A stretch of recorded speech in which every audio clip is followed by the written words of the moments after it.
What's going on, everyone? This is Mark here with Anastacio.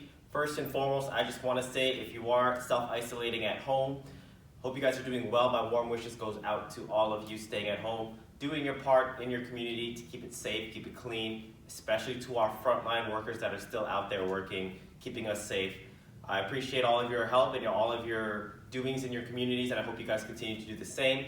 Do your best to support local businesses, support other academies. If you do have a membership at a gym, please don't quit. A lot of these businesses like Union Martial Arts, my HQ here, it's more than just paying bills. It's, you know, a lot of people have their lives connected to these academies and these gyms, and this is their safe haven, and this is their place where, you know, they can get away from the reality of things. So for that gym to still be there, for a lot of gyms that are in this situation, for that gym to still be here when all of this blows over, please continue to support your gyms, your local academies, and see what's out there. There's a lot of online classes, a lot of tutorials, like on this YouTube channel, that you guys can keep busy with during this time that you're at home with your loved ones. But today, in regards to the current situations, I'm going to be doing a lot of solo videos for you guys to be training at home. This is going to go on for as long as I needed to, and I'm going to try to up the content as I'm going to be trying my best to do my part for all of you and giving you some great content to, again, keep up your skills at home. So this one's going to be an empty hand solo flow. And when we talk about doing an empty hand flow, it's very difficult. It's almost kata-like, if you will. And it's not something that's a huge component to our curriculum, especially in Anastacio in general. But at some point in time, it's very good to kind of take a step back from all the tactical feel and kind of just visualize for a second. I'm a firm believer that visualizing is very, very effective. It may not be as effective as actually training, because that's where the modifications and the adaptations will come when you start applying it to a specific target or a specific partner.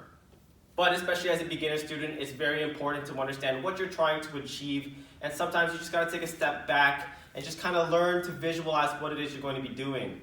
So I'm going to go over a couple of things that you guys can practice in an open space with zero equipment, literally no sticks, no nothing. Just make sure you're not going to hit anything. We're going to go through a couple techniques, and I'm going to do my best to break it down for you so that you can visualize it on your own, even if you don't have a training partner, even if you don't have anything to physically hit.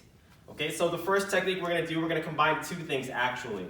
So we're going to be combining what we call the female triangle footwork, which is basically if I'm standing here at what we call home, it's going to be 45 degrees to the right with my right foot, or 45 degrees to the left with my left foot. Okay, we usually use this to go diagonally offline. So if I'm standing in front of my opponent, the line that's straight between myself and my opponent is the line of force. I want to step off the line, but I want to be going forward, not backwards. Okay, so I usually use that to get offline. You can see that a lot when you have the slips, parries, and you're trying to get into what we call the intercepting line, which allows us to come in on an off angle. Okay, so when I'm going to step to the left, I'm going to also incorporate what we call a shield. Okay, so a shield with my empty hand is basically the same side hand coming up. You can take your opposite hand and feed it. That's optional. Okay, it's going to come up. It's going to squeeze. Your hand's going to go behind your head. And you want to make sure that you don't grab the back of your head. Because when you grab the back of your head, you tend to get very lazy with your shield. And you can see this distance in between my arm and my head. At this point in time, if I were to use this shield to protect and try to absorb some damage, this frame is not too sturdy. It's actually going to come in and hit me in the face. Okay, and that can cause some damage that I'm not expecting. It's going to catch me off guard and probably hit me in a sensitive area like my eye or like my cheekbone. So when you bring your hand behind your head, you want to make sure that your goal is to get your ear close to the inside of your bicep, and you want to squeeze. You want to make sure there's zero space in between here. And so if you notice, my hand is not touching the back of my head. My fingers are going straight back. Okay, so when I step to the left side, I'm going to feed my inside of my elbow here. I'm going to go up, beside my head, behind, and I'm going to keep that nice and tight. Okay, if I go to the opposite side, I step with my right foot. Left hand feeds my right elbow on the inside, going up to the back, nice and tight here. Okay, so when I step, I should finish my shield as I get to that position. It's almost like it's flowing. Okay?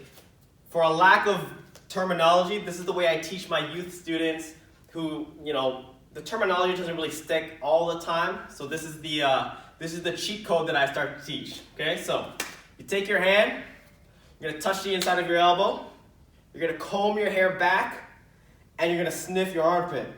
Okay, give a little bit of a comedic relief here.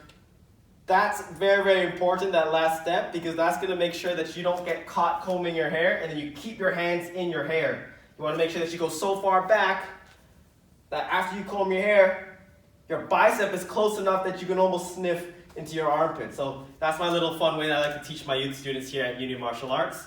If that helps you learn, then by all means use that as well. So you can go to the left side and you can go to the right side. Sometimes you won't be able to step, so remember that shielding and the footwork are two separate techniques or fundamentals that are combined together. Okay, so the next one we're going to do is what we call an elbow flow or an elbow feed. Okay, in Anastacio Kali, we have a very heavy influence from Silat, from our father system, if you will, which is Bias Tres Manos, Kali Silat. Okay, so you might see some relevance here, you might see some similarities, but basically, this is what we're going to be doing. I'm going to take my opposite hand, in this case it's my left hand.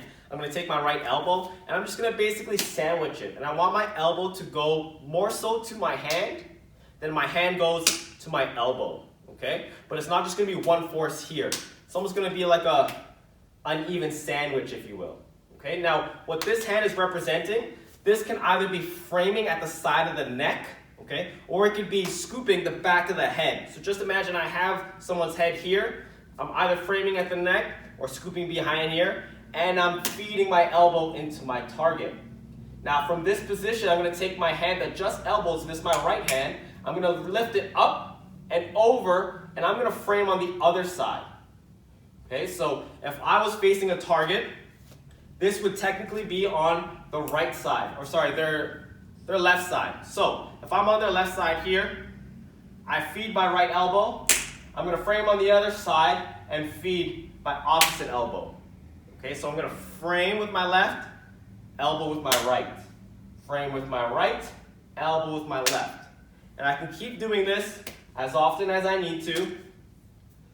And of course, when you guys are flowing this, basically the target that we're going to look at, because I don't have a target right now, is something relative to myself. Okay, so as I'm framing and I'm elbowing, I don't want to elbow down here towards my body, and I don't want to elbow up here over my head. I'm going to go level to my eyes. Okay, and you can do it a little bit more horizontal if you wanted to. I like going in diagonals because it allows me to get that cutting motion of an elbow. That's completely up to you. But that's going to be our base for our next solo empty hand flow drill. Okay, so we have the shielding, hand coming up nice and tight, and now we have the frame and the elbow. So now we want to visualize that our opponent is swinging kind of like a haymaker at us. So we're going to end up on the inside of the body. Now this hand is coming nice and round, so that shield is going to absorb and protect from this kind of looping hook, if you will, or a haymaker. So what I'm going to do first is I'm going to shield with my left hand to absorb or protect my head from that strike. And then there's two ways we can do this. Okay, the first way is that I'm going to frame with my opposite hand that's not shielding, and I feed that into my elbow. And you can follow up with as many elbows as you need to. But the core movement here is one shield with my left hand, frame with my right hand, elbow with my left hand. And if I were to do it on the other side, it's going to be shielding on my right hand, framing on my left hand, and elbowing with my right hand. Okay, so I'm going to give you a better view for both of those. If I'm on the left side, I'm facing my opponent this way. I'm going to shield, frame diagonally with my right hand, sandwiching that elbow, and then here's the follow-ups if I need to. If I'm going to the opposite side, I'm going right hand, shielding, left hand, framing, right elbow, sandwiching in, and here are my follow-ups if necessary.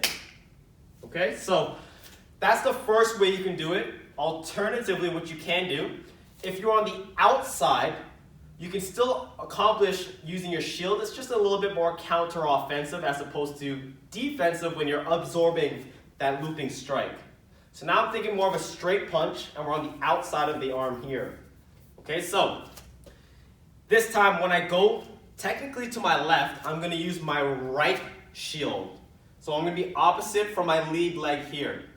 Once I accomplish that, the same hand that shields is going to frame, and then I elbow with my left hand.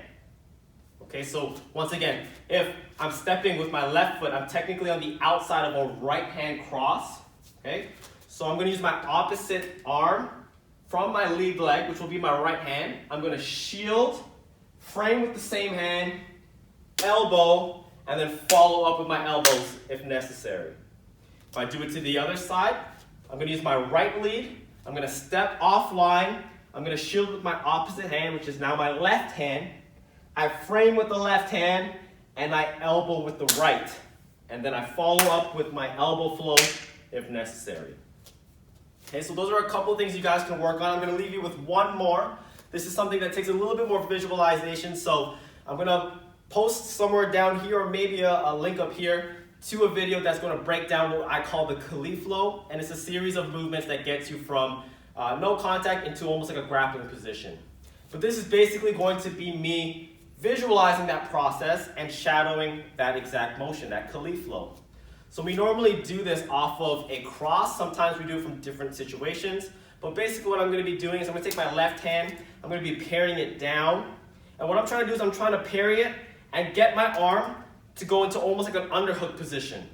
Okay, so right now my hand is on the outside of someone's hand. You push it down and you should end up with the top of your hand underneath your opponent's arm. And this is going to allow me to shoot my hand through and up into almost like an underhook.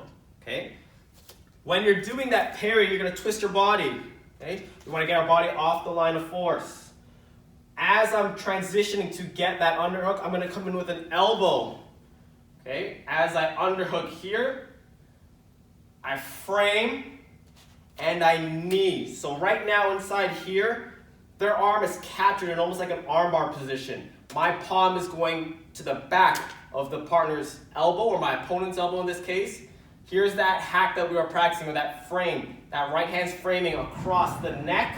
You're going to rotate it down into the knee and finish that way. Okay, so let me show you that again. We're going to parry with our left hand. We're going to twist our body. Okay, technically from here, in some cases, your chest should be pointing towards the side of the fist, what we call the hammer side fist. Okay, so when the punch is going straight here, I'm parrying. I'm creating an entry for me to come in. My left hand is going to an underhook position. I'm coming in with an elbow. My underhook comes here. So I got the arm running across here. This elbow is going towards the face. Then what I'm going to do is I'm going to take my left hand, I'm going to scoop, I'm going to lift my elbow up and try to get my palm to the back of their elbow. My right hand's going to frame against the neck. And then from here, I'm going to rotate the shoulder down into my knee, get that head down to the knee here. I want to make sure this knee goes nice and high. Not trying to bring them all the way down. Bring them nice and high, almost like we do with the elbow. A little bit of a sandwich, but it's uneven. Pushing that head down, and then letting the knee do the rest of the work. And that's the flow there. Okay, so if I do it a little faster, going 1, 2, 3, 4.